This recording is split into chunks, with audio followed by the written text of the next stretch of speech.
Good morning, CSL family. It's another beautiful day in Boise, Idaho. We're glad you're with us today, and we are grateful to have Annie and Blaine with us today. Please give them a big hand.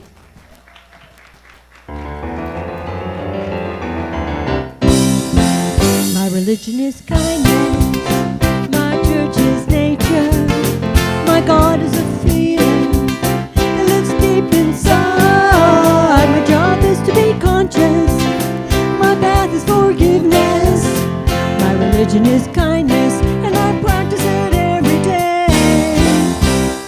Well, everyone has a story, everyone has pain. When we strip away our mask, we find we're really all the same. So simple things we say and do that can mean so much.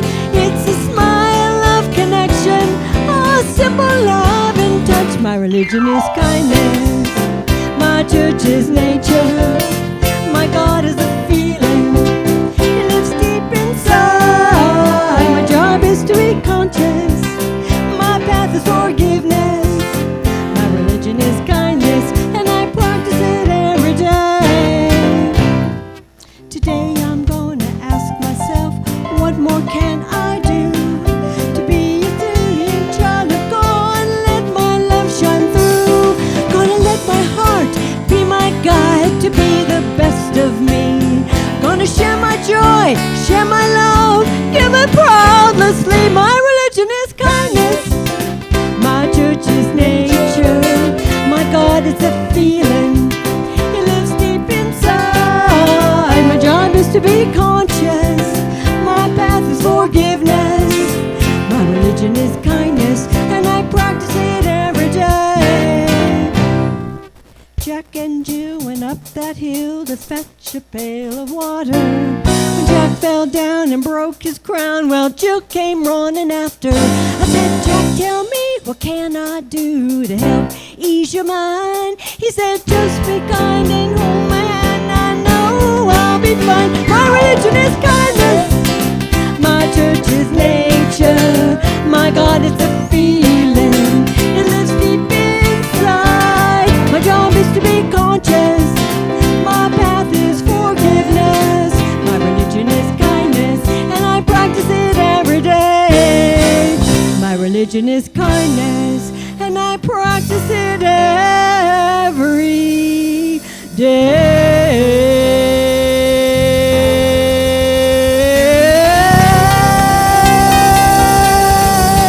Woo! Yes, Ms. Annie Gornley and Blaine Moody this morning. Give them a hand. Woo! Jack and Jill went up the hill, huh? They got that water because they affirmed as they went up that water was theirs. I'm just saying, that was very religious science, wasn't it? Good morning. Good morning. I'm Jackie Holland, and I'm the senior minister here at the Center for Spiritual Living in beautiful, sunny, but cold Boise, Idaho. So delighted to welcome all of you who are watching us on YouTube Live, and for those of you who came in this morning, even though the sunshine was out there calling to you, I know. So delighted to welcome you this morning as we rejoice in the life of God as our life together this morning. So, you've already heard them.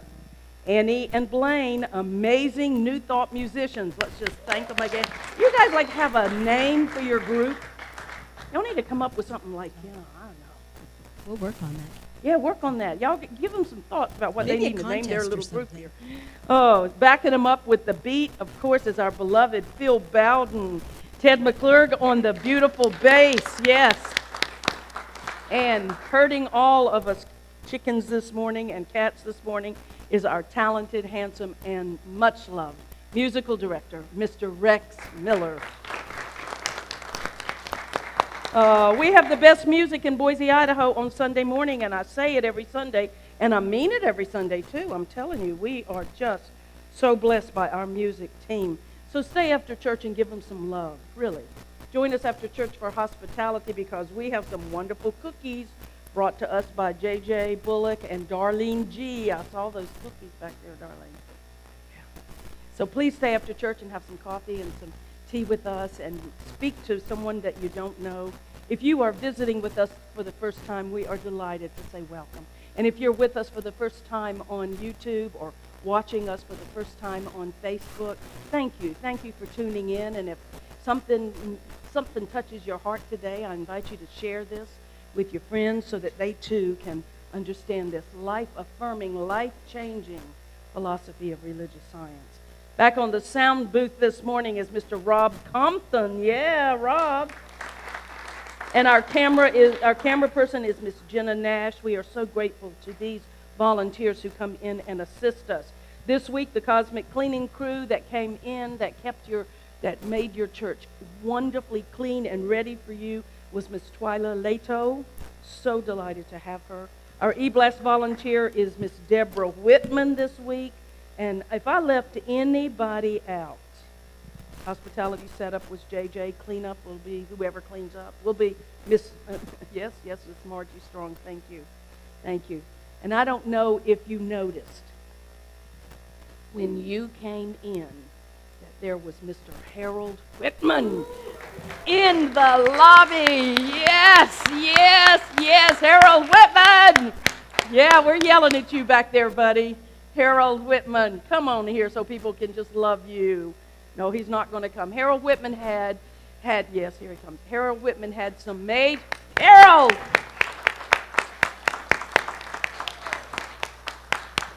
As some of you know, Harold Whitman had some very major back surgery only a couple of weeks ago. 2 rods in that back, and look at him. He is in such great shape, but please, I encourage you, don't be too huggy after church on him, okay?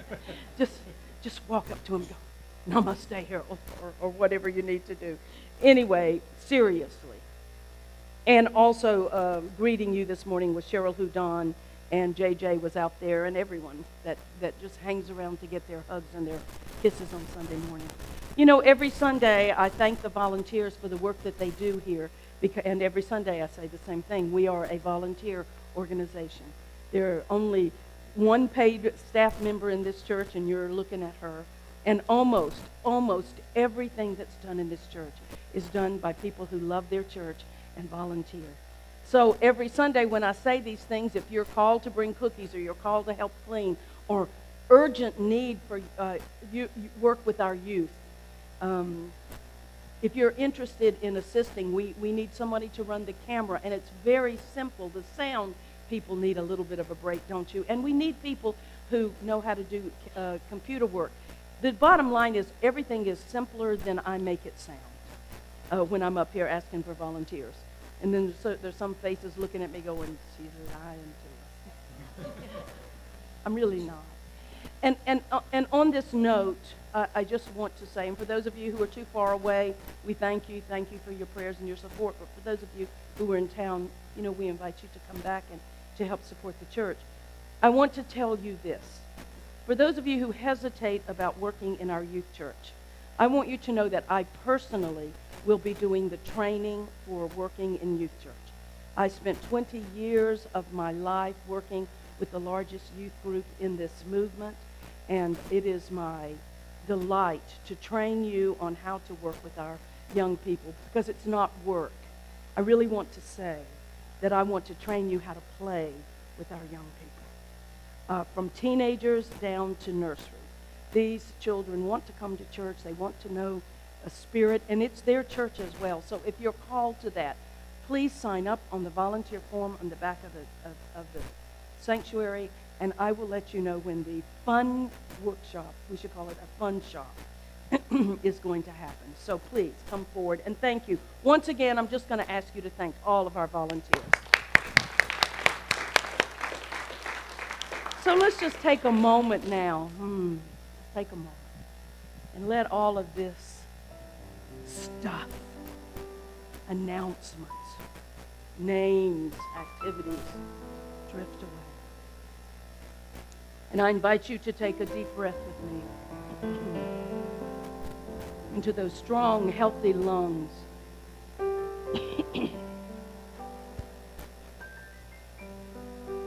And I invite you to consciously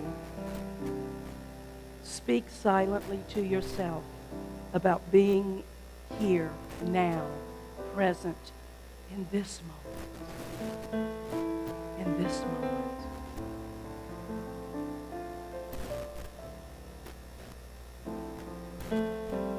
Letting everything drift away. But you and God.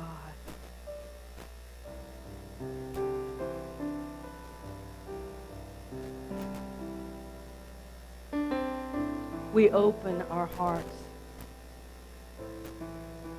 in a world that sometimes can seem bleak, but this morning we consciously open our hearts and send love. Send love.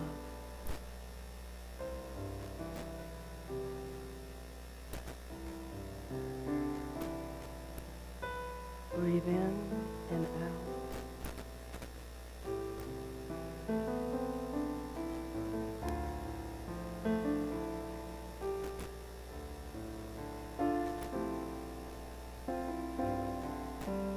And allow your body to come into balance with the people sitting in the room. The people sitting in the room with you, and come into balance with people all over the globe, because love is all there is.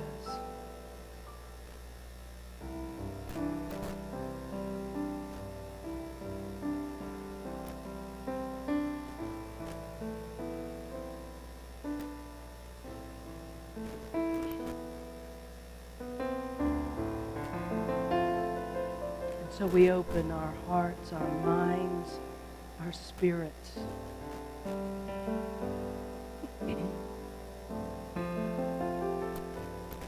to the words being spoken through our beloved practitioner of the day, Miss Deborah Whitman.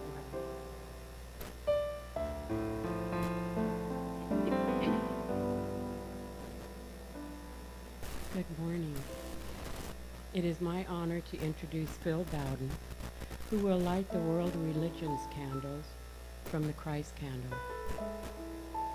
In religious science, we perform this ceremony to acknowledge that all people and all faiths come from one great universal presence which we call Spirit. In lighting these candles, we honor the one family of humanity made up of over 4,000 religions and spiritual traditions throughout the world. We light the first candle, which honors the Christian faith. It teaches that Christ consciousness is the path of love.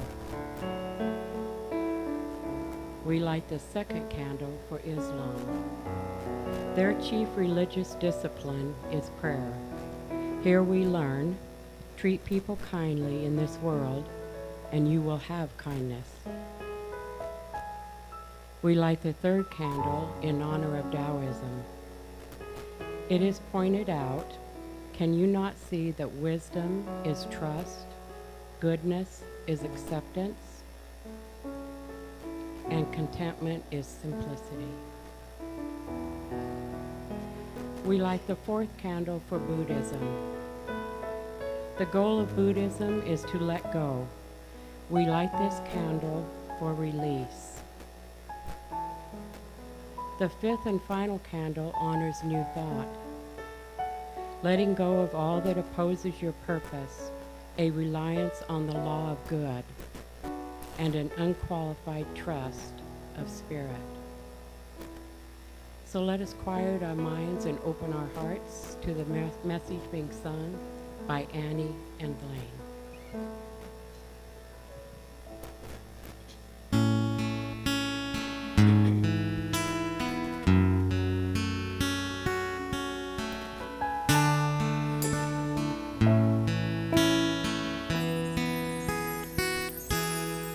In this moment, in this place, I remember who I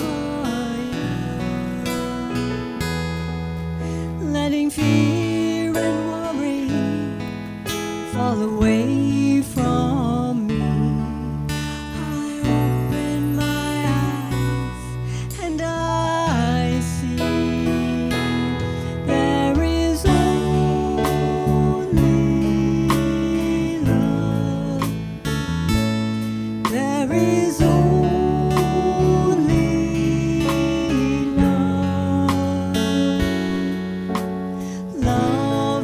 heals, love that sets us free. There is only love. When I lose myself, when it seems I've lost my way, when I go inside and quiet my mind, I can hear Spirit gently say, there is only love. There is only love. It's a love that heals, a love that sets us free. There is only love. There is only love. There is only love. It's a love that heals, a love that sets me free. There is only love. There is only love.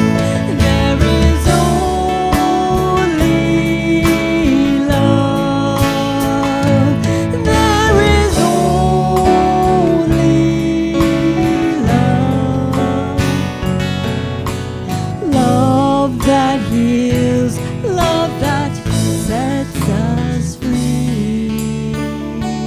There is only love. Join us.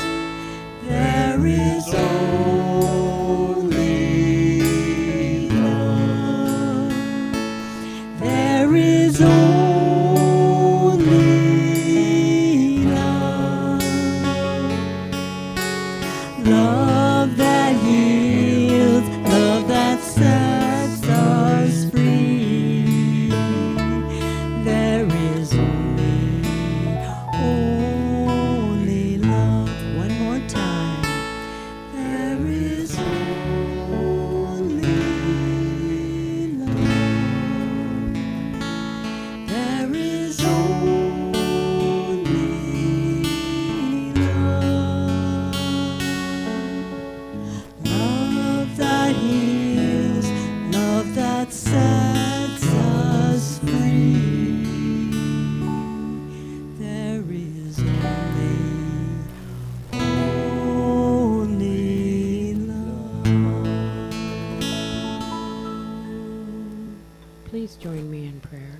If you're comfortable, close your eyes and just relax.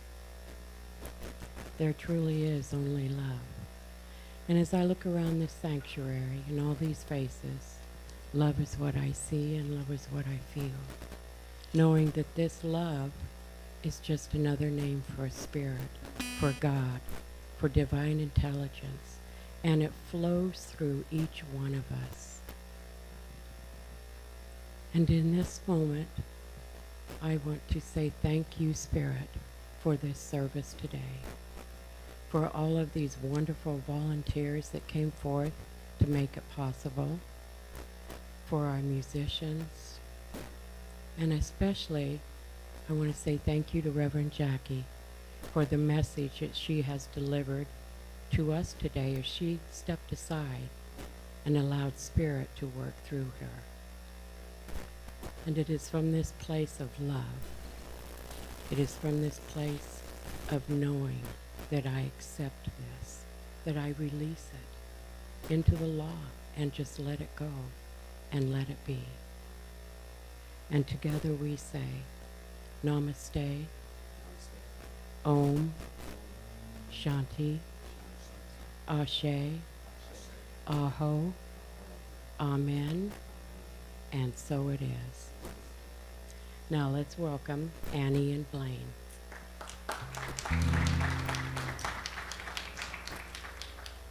Apparently, Reverend Jackie had something to do with the writing of this song by Daniel Naiman.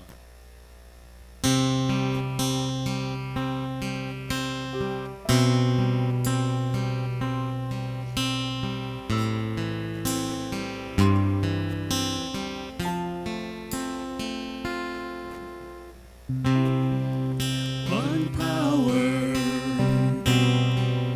one power, one power.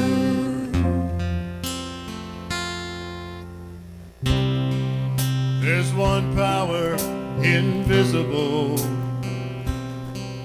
but we see it everywhere, every day.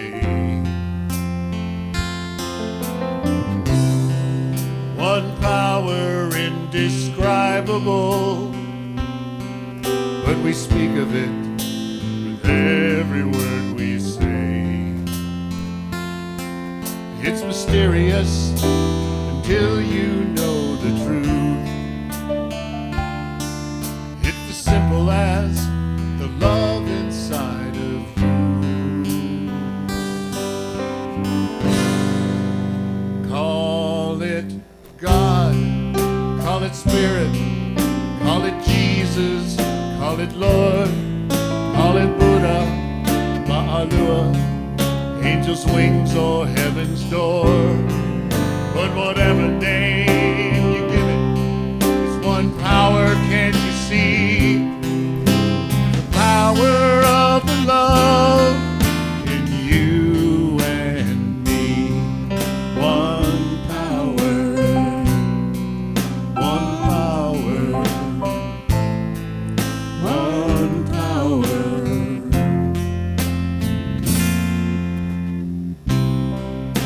We speak so many languages, different clothing, different colors, different names. But the difference is only dangerous if we forget in our hearts we're all the same. And we'll remember when we close our eyes to see that the differences were never meant to be.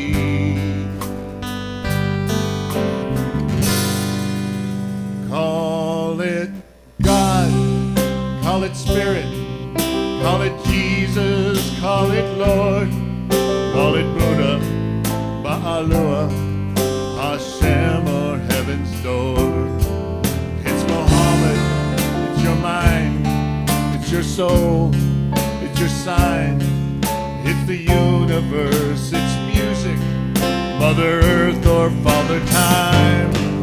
But whatever name you give it, it's one power, can't you see? Whatever name you give it, it's the very air we breathe. It's the power of the love in you and me. One power, one power,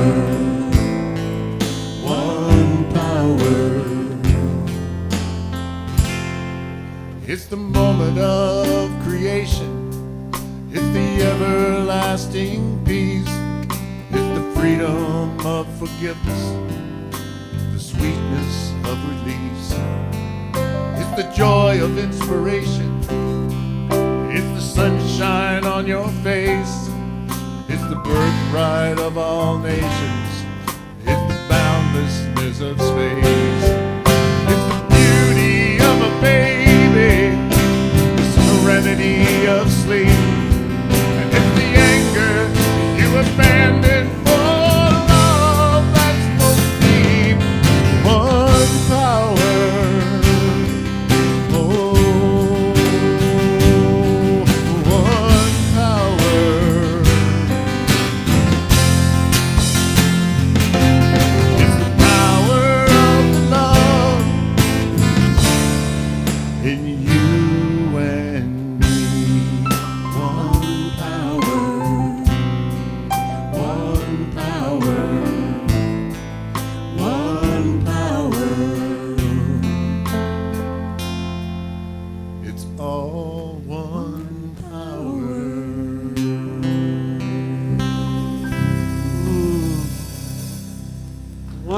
power.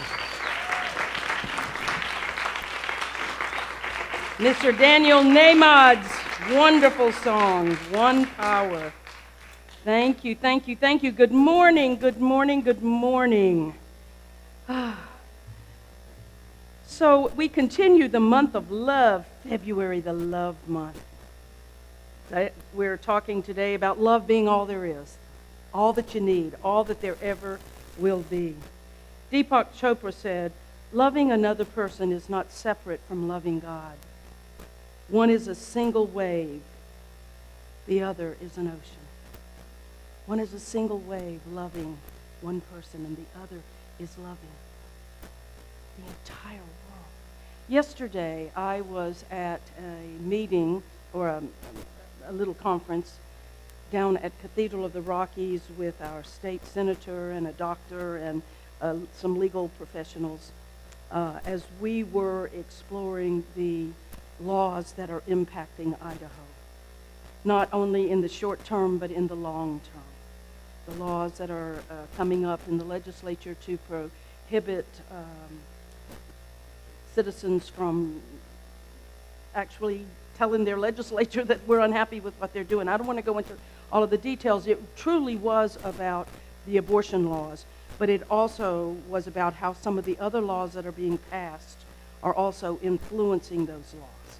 And the reason that I shared this with you today is not to depress you or to talk politics or anything even on the edge there, but it was to tell you that when I left that meeting, that 2-hour meeting, I was so depressed and I felt so hopeless and helpless about what can or cannot be done for the future of our children here in Idaho. I wept. I got in my car and I just cried. I just sat and cried for a few minutes. And then I remembered who I am. I am a divine emanation of God itself. I am made in the image and the likeness and that which is the power of Spirit itself. And why am I crying? Why am I not taking that same energy for sadness and hopelessness is really what I was feeling yesterday, and channel it into what I absolutely know to be the truth of every single one of us. That no matter what the challenge, no matter what the situation, no matter what the concern in our life is, if we can just stay centered on God, loving the person and God, loving the wave and the ocean, and staying in that, strong and firm in that. No, there's nothing we can't overcome. There's nothing that we cannot change. There is nothing that cannot be challenged, no matter what our laws may say, because we're talking about God power here, Spirit power here, life power here, whatever word works for you. You know, it's interesting, I'm teaching the Science of Mind 1 class on Thursday nights, and so many of the concerns that students bring up, they've been bringing up for 30 years. Same concerns. You know, that word God, it bothers me. You know, because we come from faiths that teach us that God is some vindictive outside force out there, keeping track, deciding whether we're good enough to come into heaven. Well, in religious science, we teach that heaven and hell are on earth. You make your own. Spirit is not judging us, but nevertheless, I just bring that up to say that no matter what word you use for a higher power, a greater power in your life, let it be the truth of who you are. That is your ocean. That is what we love. Called by so many different names, followed by so many different paths, but we know that ultimately the power, the presence, the name, and the nature of God itself is love. Is love. Is love. But how do we stay centered on God? How did I take my tissues and wipe my eyes and say, no, don't turn to anger, but turn to righteous justice, righteous indignation, divine discernment. What is it that I need to do to stay centered in God? How is it that I can presence the Christ within me in challenging times, times when I feel hopeless? And this is a question for you. How do you presence the Christ consciousness in you when you're feeling challenged, when you're feeling afraid, when you're feeling hopeless, when things seem like nothing is going to be? Listen. I left that meeting yesterday so depressed knowing that there was nothing that can change for another possibly 16 years as the voting cycles change. But I don't believe that because I go with Anne Frank, who says, I still believe, in spite of what I'm seeing, that there are good people in this world. Good people who will stand up for each other. Good people who will speak what needs to be spoken. Good people who, with love, will fight the fight. So how do we presence the Christ presence within us? Because I know that no matter what is going on, God is always active and present in our life, regardless of what's happening. God knows no circumstance. Spirit knows nothing about circumstances or situations. God only knows itself. So if we were to access that power within us that only can know itself, which is love and creativity and joy and peace and delight and abundance, fill in whatever it is that you're bringing into your life. That is what God is. And it is always active. It is always active, and it is always willing and ready to bring forth into our highest good through the faculty and the power of love. That's why we talk about love. We should talk about love all the time because it is the highest and the greatest power. And it has the fastest impact in your life. The fastest impact for change in your life is through love.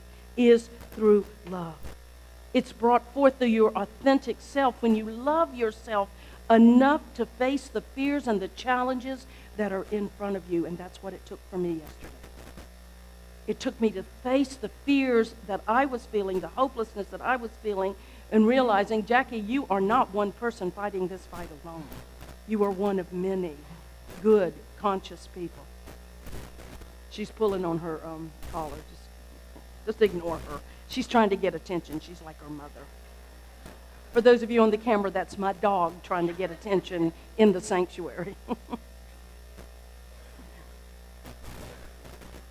So when we can love ourselves enough to face the challenges and the fears in our life, then we can help create a place to make it safe for others to do the same thing, to face their fears and their challenge. Love is the power that will change the world. Love is all there is. In Romans, in the Christian Bible, in Romans 12:12, Paul says, do not be conformed to this world, but be transformed by the renewing of your minds so that you may discern what is the Spirit of God. And I would add, through you. So we love that Bible verse. Be not conformed to this world, but be transformed by the renewing of your mind. New ideas, new thoughts, new ways of being, so that you can discern what is the will of the Spirit of God that is residing within you. But if we stay in that paralyzing place of fear or hopelessness, as I was yesterday, then we can never discern, we can never know, we can never experience the will of Spirit, which is for good only in our lives. Renewing of your mind comes from the self-observation by taking a look at ourselves and asking ourselves, how have I been operating in life? And when I asked myself that question this week, I realized, and listen, I told you when you hired me, don't put me on a pedestal because I'm going to tell you the truth about me. I realized this week that so much of the way I have operated in my life has been from a place of fear. No, I'm not saying I don't come by that from a reasonable place, and I don't think I'm alone in that. That many decisions that I make are based on what if this were to happen. So be renewing of the mind comes from that idea of self-observing, asking ourselves where and how and from what platform do I operate in my life? What kind of choices am I making? How do I make my decisions? Again, many of mine are made from fear, concern, worry. Why do we allow certain things to stand in our way? To stand in our way of happiness, abundance, prosperity, love. Why is it that we are unwilling to get to know ourselves, to renew our minds, and to start working towards our highest and best? I think it's because many of us are afraid. In religious science, we teach this thing called spiritual mind treatment, which is based on affirmation and denial. First of all, the purpose of this is to cleanse our minds. It's to cleanse our minds from any erroneous belief that we have ever had. You hear the practitioner standing up here every Sunday doing a spiritual mind treatment for you where they speak the truth, where they affirm the truth. And often you will hear them deny. There is no disease. There is only health. And we use denial so that we can dissolve any negative thoughts or beliefs that stand in our way. Yes, it's that simple. But no, it's not easy, as I say every week. Because if it were, we'd all be walking on water, wouldn't we? But what denials do we need to use in our lives to dissolve the untruths that we have been walking around with? I don't want to tell you. I was going to tell you my thoughts yesterday. Myrtle Fillmore, who was one of the co-founders of Unity Church, she said that we have to rename our challenges. We have to rename our problems. We have to give them a different name. We can't do that unless we're willing to look at it. Instead, we should never refer to our challenges as hard, bad, or difficult. I do. This is so difficult. This is going to be so hard, I'll say to myself. This is going to be so time-consuming. I'm never going to have enough time to get this done. What if nobody wants to do that? See what I name things? What about you? I want you to think about a situation or a circumstance in your life that you have named as bad or oppressive or disappointing or unhealthy or whatever works for you. Right now, I want you to think of one, please. All of you. Those of you watching us online, think about it. Maybe it's a relationship issue, a job issue, a health issue, financial issue, for so many of us right now. Now I want you to try to think about a way to rename it. What could you rename it? How could you relanguage it? Maybe you could call it my teacher. If you haven't got a new name for whatever it is, if you can't rename it, then why don't you just go with my teacher?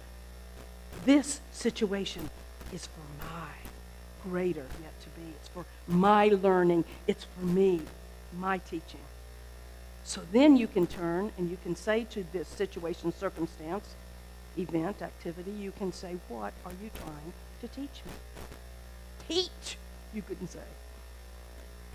When we relanguage it, maybe you can't get to relanguage it as good, but if you can try to say, this circumstance, this situation is my teacher for good, and that will begin to change and to turn whatever is going on in your life. Famous TV personality that I don't really like, Dr. Phil. I'm not a fan of Dr. Phil's, but I will tell you he does say something that I do like. He says, you can't fix it if you don't know it's broken. Now, I'm not for looking at things that are wrong in my life. I'm not for like going and just ferreting out all these little tiny, what's wrong with me, what's wrong with my life. No. That's not the energy I'm speaking from. I'm speaking from the energy, if anything is blocking love, abundance, prosperity, health, joy, happiness. That's what you look for. That's what you ferret out. That's what you try to find. Because if you can't acknowledge it, you can't change it. So, yesterday I had to acknowledge my pain, which was feeling hopeless, powerless, depressed, concerned for the doctors in our communities in Idaho, concerned for our future as doctors won't come here anymore, concerned for lots of things, and then I had to relanguage it from hopelessness. How can I relanguage it? Anybody got a thought for me? Because I haven't relanguaged it yet. Tell me after church, please. How to stay centered in God is the question. In the well-known biblical story of the battle of Goliath, you all know this story. You all learned it as a children. How many do not know the story of David and Goliath? You know, sometimes I'm surprised in church when people will raise their hands and say they never heard it. But the wonderful story that we all learned as a child was this young shepherd boy, David, volunteered to battle the frightening giant because he had heard the giant curse God, denounce God. And because David loved God, he was going to fight this giant no matter how big it was, right? Even when the bigger people, even when the wealthier people, even the stronger people wouldn't fight it, little David said he would come in and fight this giant. The Israelite soldiers were afraid to fight. His own brothers said no, even though they were bigger and older, said no. This is very reminiscent of some of the things I was feeling yesterday. How come it's the little people who have to fight this fight all the time? I kept saying to myself. King Saul, who was ruler at the time, told little David that he was going to have to suit himself up with this heavy armor. You've ever seen the photos of the armor that they wore? I mean, this poor little kid walking around with this horrifying armor that wouldn't let him move at all. And he gave him a helmet and a sword and blessed him and sent him out. But the young boy wasn't able to walk in the heavy armor, so he took it off. And you know the story. He grabbed his slingshot and his stone. And he was able to step up and conquer the daunting Goliath. There's a lot to that story, but there it is in a nutshell. Metaphysically, of course, we know that David represents the power of love. In fact, in the Bible, David means love. David is the word for love. And he had a great love of spirit, a great love of the Creator. King Saul, of course, represents our personal will, that egocentric part of us that knows how to do something, and we know the way, and we're going to get it done. That's the King Saul in us. That ruling personal consciousness that knows how to protect you no matter what, and will not move from the way we've always done things. That's the King Saul in you.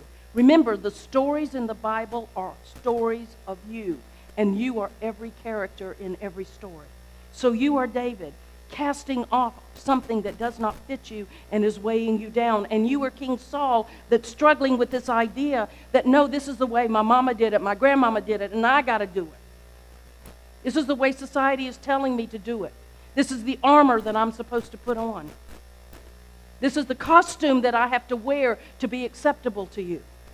This is the face that I have to put on. That's the Saul in all of us. And of course, Goliath represents all of the challenges and the difficulties in our life that we have to overcome by standing up and loving in the truth of our being. You see, little David could not put on the armor because it was not who he was. It was not the truth of him. He had to release it. He had to let it go. And he loved something so much that he was willing to risk his very life. His very life. But first he had to be authentic.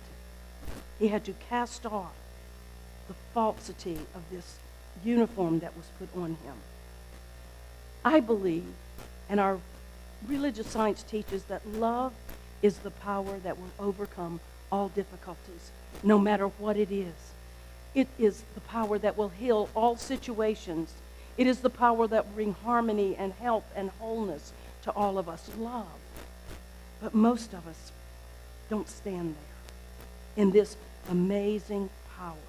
So this power of love that's represented by David in this story is always anxious to go out there and to prove something. It's anxious. The love, David, that is within you is always anxious to go out there and overcome the giants of the world, the difficulties of the world. The love that is within us is always ready to diffuse the situations that we face and help us dissolve our fears, just like little David. And it was that power yesterday that I realized we are all little Davids in this fight. But we're doing it the wrong way. We've been doing it the way we've always done it. Maybe we can try love. Maybe we can try reaching across the aisle with our hands and our hearts and our truth and try love. And I'm not talking about the ones that are on the deep fringes. I'm talking about the people that Anne Frank spoke about, the good people in this world. And that with enough love and with enough compassion and with enough acceptance,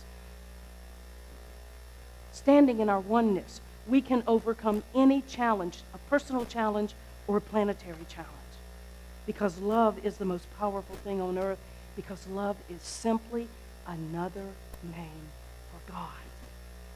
So when I say love, I am bringing forth the name of Spirit itself, the great Creator. And when I am speaking the name of God, I am bringing forth the power of love. Think for a minute about how Saul had tried to put that armor on David. And I want to ask you this question. What armor have you put on yourself in your life to protect yourself from going out there? What is the protection that your personal will has said that you have to overcome? Some of us put on the armor of toughness. Some of us put on the armor of aloofness. Some of us put on the armor of, I can do it all myself. I don't need any help. Okay, those are my armors. What else have you got? What you got? Because we've all got them. We've all got them. What is your personal will, your ego, self telling you that you have to do in order to overcome the challenges? Are you going to be like the Israelites and David's brothers, older brothers, and the other shepherds, and you're going to get behind the wall and peek over while everybody else is fighting the good fight?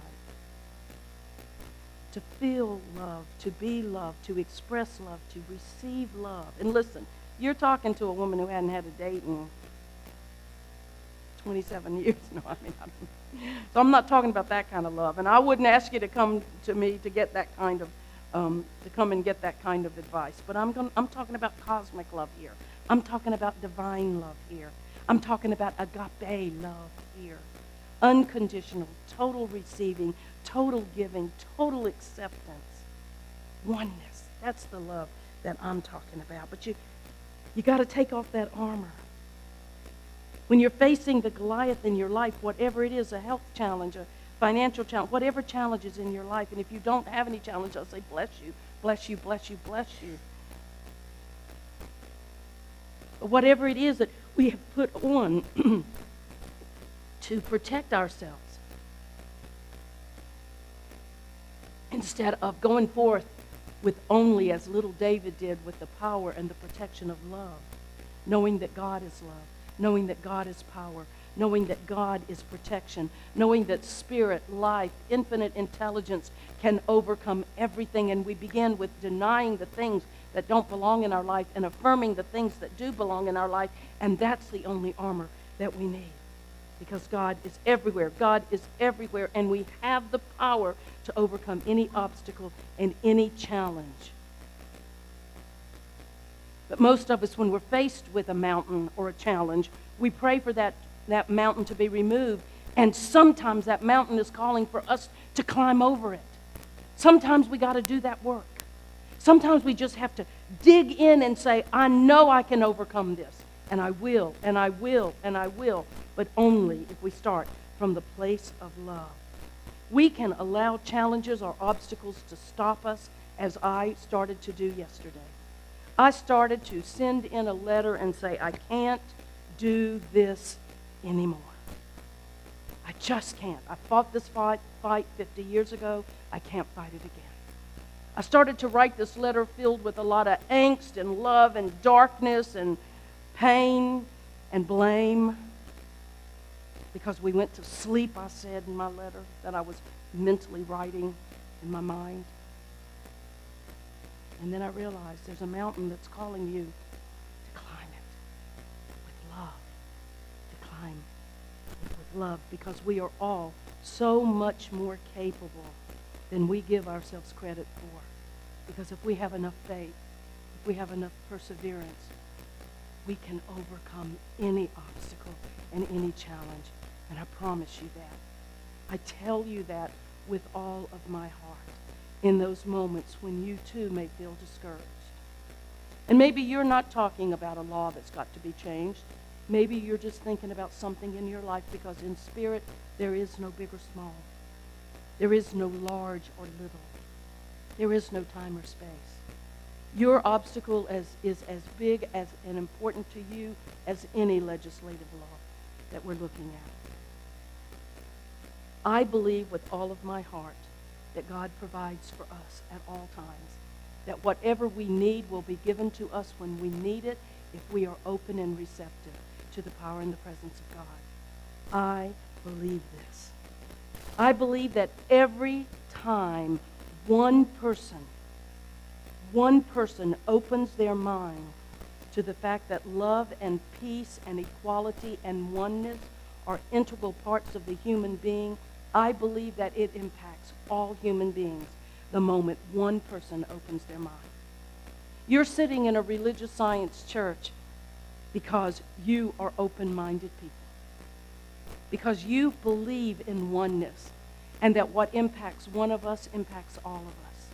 Clearly, you're sitting here today and listening to this woman who really asks herself every Sunday, what do I have to say to these people? You're here because you know that you have the power, through the power and the function of your thought, to change our world for the better, for all people, to help create a world that works for all people. Clearly, you would not be here or on that live stream if you didn't have an inkling of your own power. And my job, my only job, is to remind you every week who you are. You can be sobbing behind the steering wheel of your car like I was yesterday and feel a jolt of lightning in your heart because Spirit reminded me who I was. And I'm here to remind you of who you are. You can make a difference in this world, but only if we stand in the awareness of who we are. Made in the image and the likeness and out of that which is Spirit itself. That's who we are. That we are powerful co-creators with that which created this world. That's who we are. And so I'm asking you right now, are you going to use your power for good to help create a world for future generations? For future generations to stand in, and that begins with your love. You're loving yourself and you're loving each other. It's not something that you got to go out and create. It's simply something that you have to accept. St. Francis of Assisi said, Lord, make me an instrument of thy peace. Make me an instrument of thy peace. Make me an instrument of thy love. That's where I'm standing today. I'm not standing in hopelessness or bleakness or darkness, but I'm standing in make me an instrument of your peace, of your love. Let me sow the seeds in the darkness of this world from a place of love. We believe in this faith, in this teaching, religious science, science of mind, that there is a power called universal love that binds all of us together, all of us together. And when practiced, this universal love will bring peace on earth. So no matter what the obstacles are, the next time that you face a Goliath in your life, the next time that you're challenged with fear, the next time that something comes into your life that prevents you from reaching out, that tries to stop you from being who you are, the next time that you face that Goliath, I want you to take a moment and stop and just center yourself in the power and the presence and the love of God. If you have to pull your car over to the side of the road, I want you to do that. I don't want you to say, yeah, I'll get home and I'll do my meditation and I'll do my affirmations and I'll get it done. No, I'm saying when you're faced with fear, when you're faced with a challenge, when you're faced with worry, when you're faced with that issue that I'm not enough, that I don't know what to do, all is lost, woe is me, the sky is falling, I want you to stop whatever it is you're doing and ask yourself, who am I? I am that which brought me forth. I am that which is calling me forth. I am that which every moment is calling me to be what I was birthed to be. Made in the image and the likeness and the power, underline that word, and the power, and the power, and the power of God itself. That's what we do.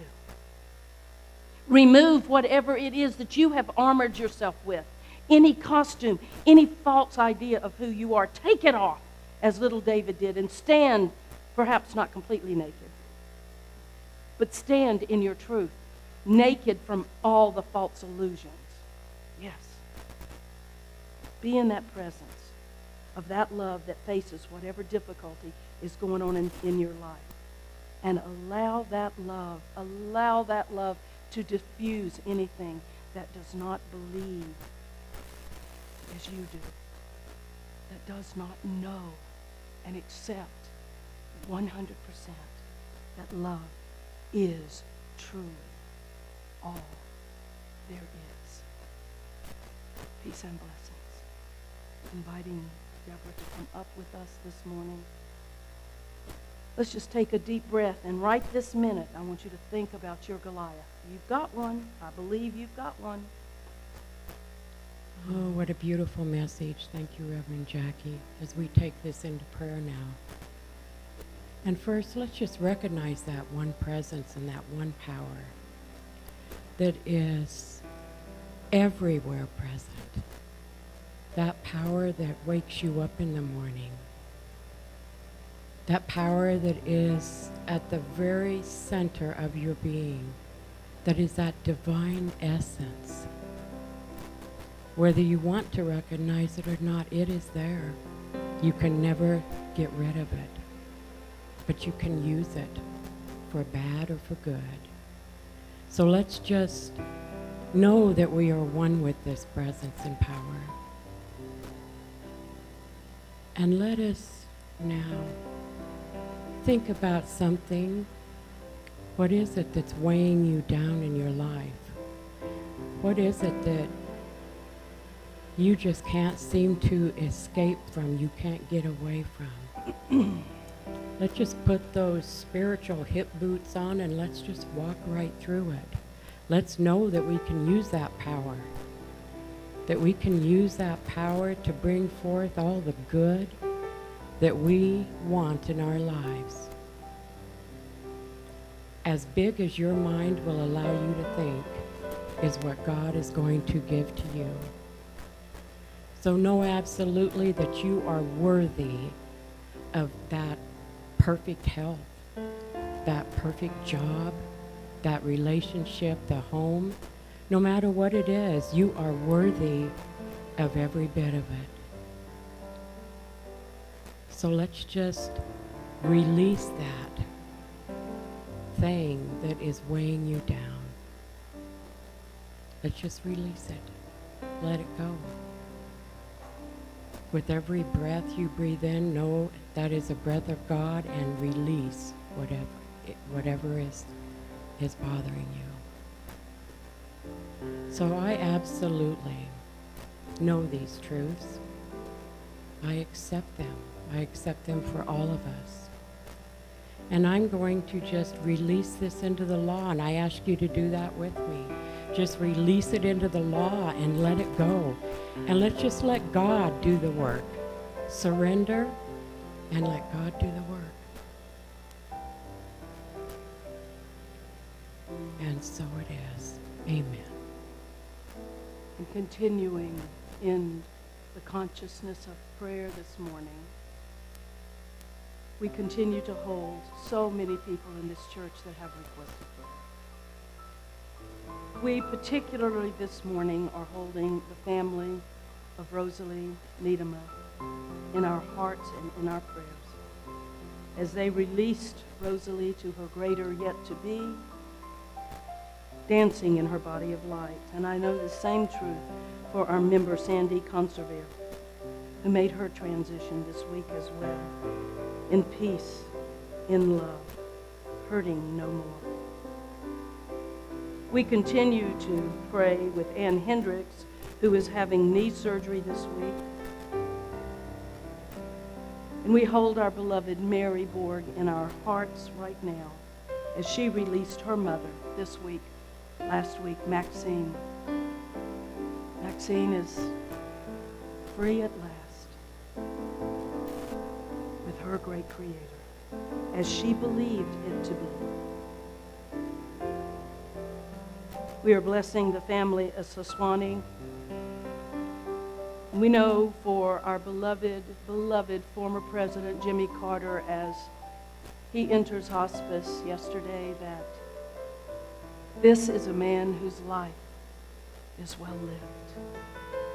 And oh, we give thanks for his legacy right now, and bless his family in the days to come.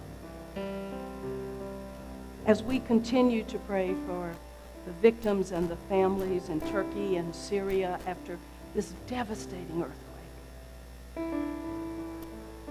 the good news to find someone alive 10 days, a young boy 10 days, in the midst of the darkness, there is the light.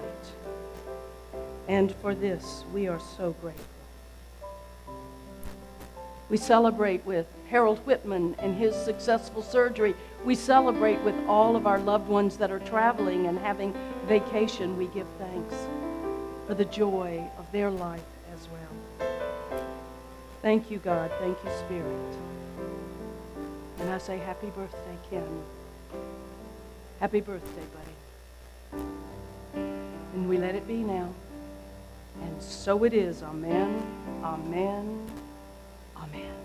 So it is. Take a deep breath, please, and turn to someone right now and tell them you're glad they're here, or you can share your Goliath if you want. You can do whatever you want here.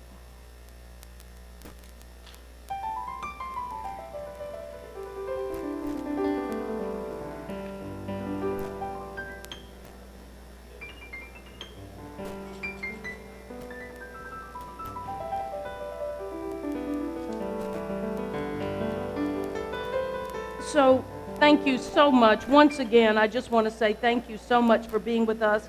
And I want to just make a couple of very quick announcements.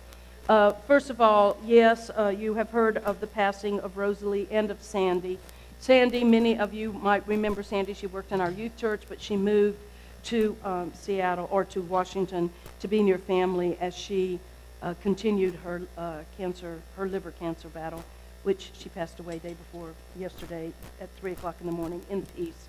We have been praying with her and holding the truth with her, and I can just tell you that all is well in her life. We will be having a memorial service for our beloved Rosalie. As many of you know, Rosalie was the oldest member of our church. She was 93, almost 94 when she passed. And she was here when I came, and I know that she was also on the candidating committee that brought in Reverend George. So trust me, that woman knew more about this church than any of us could ever imagine, and was such an amazing, and continues to be in her new form, an amazing friend to all of us. Rosalie's memorial service will be this coming Saturday coming up at 1 o'clock with her family and her friends, and we are deeply honored to be doing that memorial service. Some of you do know that her son is a minister, so in a more traditional faith, so the fact that they have asked it to be here is quite I believe, a compliment to our church, and also a compliment to how much Rosalie loved the church. So for those of you who can make it, I really hope that you will show up. And if you want to bring a dish, a sandwich, or d'oeuvre or something, please just let me or Jean Crum know. Jean, would you let them know who you are by maybe just standing? So Jean is in charge of the food. She and Jackie Lukenbach are putting some things together for this memorial service. So please join us on Saturday, the 25th at 1 o'clock to send bon voyage and give Rosalie her wings as she so deserves to have her angel wings. So thank you so much. A couple of reminders also. Prayer is available for you after church in the prayer room at the end of the west hallway with Deborah Whitman. Deborah, are you staying to do prayer? Okay. And also there are other practitioners available. If you see that Deborah is overwhelmed with prayers, as often she is when she's back in that room, you can ask any of our others. Lisa is here, and do we have? And let's also give a special gratitude when you see her to Miss Loretta Knowles, who's working with our children, because both of our teachers were unable to come in today because of illness. So Loretta just went in and started working with those kids, and I was a little jealous when I went to check on them. They were having a really good time. Yeah, they were. You know, those kids at that age, man, you can learn a lot from those guys, I'm telling I'm telling you. Anyway, so prayer is available immediately after service in the prayer room. Also available for you is this prayer request in your seat pockets in front of you. And for those of you who are online, you can send your confidential prayers to prayers@cslboise.org. prayers@cslboise.org. So know that your prayers will be picked up this afternoon, and our practitioners begin to pray with you, and they pray for 30 days or more. Also, I remind you, let us know the good news. Let us know how we can continue to pray for you in the light and in the goodness. Prayer is so important here. We ask you, don't walk alone. We are here to walk beside you. We are here to lift you no matter what is going on. Also, we do have a prayer line, and that prayer line is 208-375-0791. 208-375-0791. Loretta puts uplifting affirmative thoughts and quotes on the prayer line, so you could call once a day and get a prayer, an uplifting affirmation from her, and you can leave your prayer requests there as well. The other important announcement that I am required by law to make is that our annual meeting, our membership meeting, will be on March 19th. Here after church, we will be having a light lunch. Everyone is invited to come to the annual meeting, whether you are a member or not. This is a time when you can ask questions about your church, and we're going to shift the annual meeting a little bit this year. I'm very excited about it. We're going to shift the spotlight on you. What do you want going forward in your church? We're going to be talking to you. We're going to be giving you what you need to know, the finances and where we stand and what our ideas are. But this Board of Trustees and I are dedicated to recreating this new church the way that you want it to be. So I invite you, if you're not a member, you want to come anyway. But if you want to join membership in this church, there are membership applications out under the painting in the lobby. You can fill out that membership application and hand it to me or any board member, or put it in the box that's out there on the table, and we will get back to you about your membership. Also, finally, I hope on the annual meeting, we are looking for people who want to serve this church in the capacity of board member. If you're interested in serving on the Board of Trustees, please do see me, because I can talk to you a little bit more about it, or any member of our Board of Trustees can. There's certain requirements that you have to meet, but I'm sure that most of you do. Finally, if you're visiting with us today and you have not completed a connection card, please do.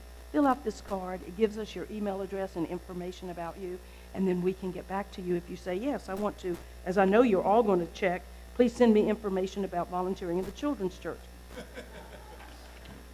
I'll get back to you.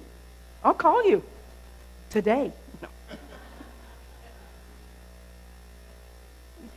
Oh, have I done everything? You think so? Okay, good, because I'm glad that I've done everything, except to say, if you are home, there are many, many ways that you can give. In fact, right now, you can mobile text to us at 208-782-4202. 208-782-4202. You know, you can get your little phone out and you can say, yeah, give that church that.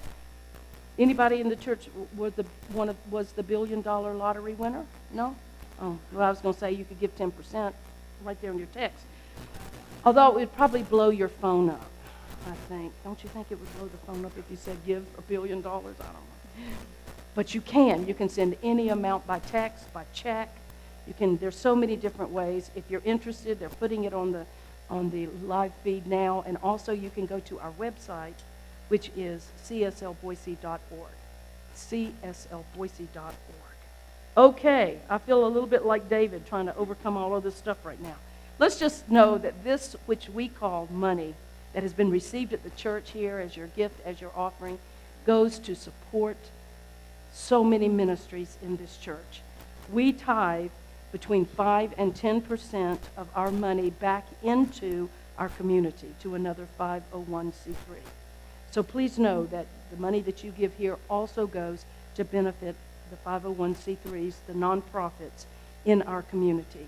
If you have a nonprofit that has supported your family, or you, or one that you're active and involved in, like Beth is active involved in Meals for Wheels, Meals on Wheels. right? Meals on Wheels. Meals for Wheels. And how much does a tire eat? I'm just asking. Meals on Wheels. She came to us and asked us. She said, this is one that I'm involved in, and your board of trustees last year gave money to Meals on Wheels. I don't know what's supporting you and your family or what you're involved in, but please bring that to the attention of your board so that your board can give to that which is supporting you and your family. Last month, and perhaps this month as well, we will be giving to the United Centers for Spiritual Living Fund for Turkey and Syria, so that all of our money combined, we know it's going to the right place instead of sending money individually. And I encourage you to do that as well. If you want to participate in that fund, you can write a check to CSL Boise, but put in the line for Turkey, Syria fund. Yes?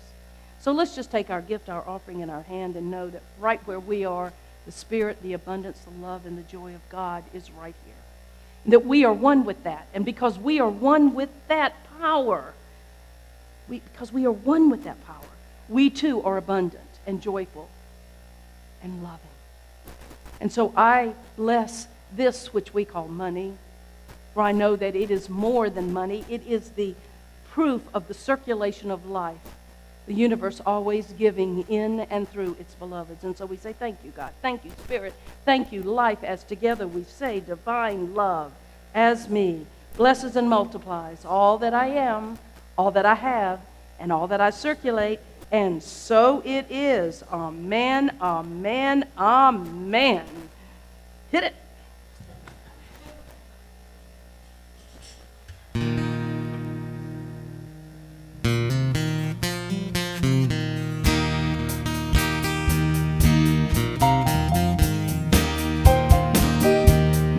When I was a child each week, Sunday we would go to church. Oh, yeah. Pay attention to the priest. He would read the holy word, consecrate the holy bread. Everyone would kneel and bow. Today the only difference is everything's holy now.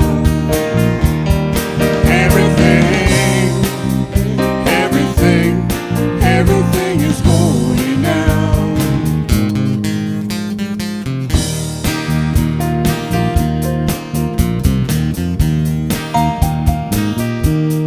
When I went to Sunday school, we would learn about the time Moses split the sea in two.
morning outside I stood, I saw a little red-winged bird shining like a burning bush, singing like a scripture verse. Made me want to bow my head. I remember back when church let out, how things have changed since then. Everything's holy now. I was living in a world half here, heaven's second-rate hand-me-downs. Now I'm walking with the reverend air. Everything is holy now. Let's pray together. Everything is holy now. Everything is holy now. Everything is holy now. Everything is holy now. Everything is holy now. Everything is holy now. Everything is holy now. Everything is holy now. Let's stand and sing it. Everything is holy now. Everything is holy now. Everything is holy now. Everything is holy now. Everything is holy now. Everything is holy now. Everything is holy now. Everything is holy now. Let it out. Everything is holy. Everything is holy now. Everything is holy, holy, holy, holy now. Everything is holy now. Everything is holy now. Everything is holy now. Everything is holy now.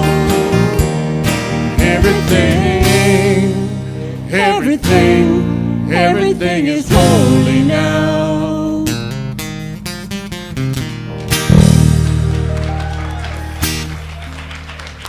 Annie and Blaine. Thank you. Thank you so much.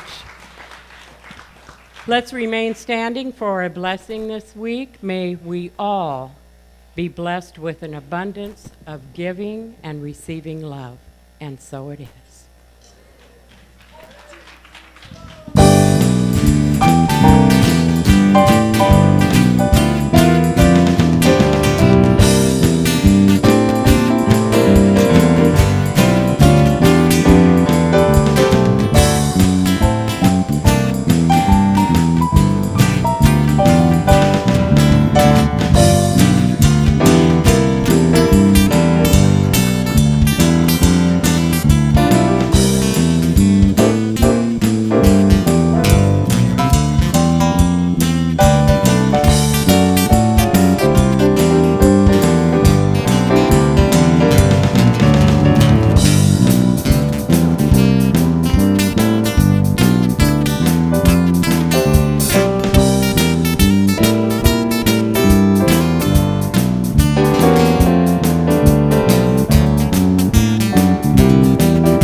guys.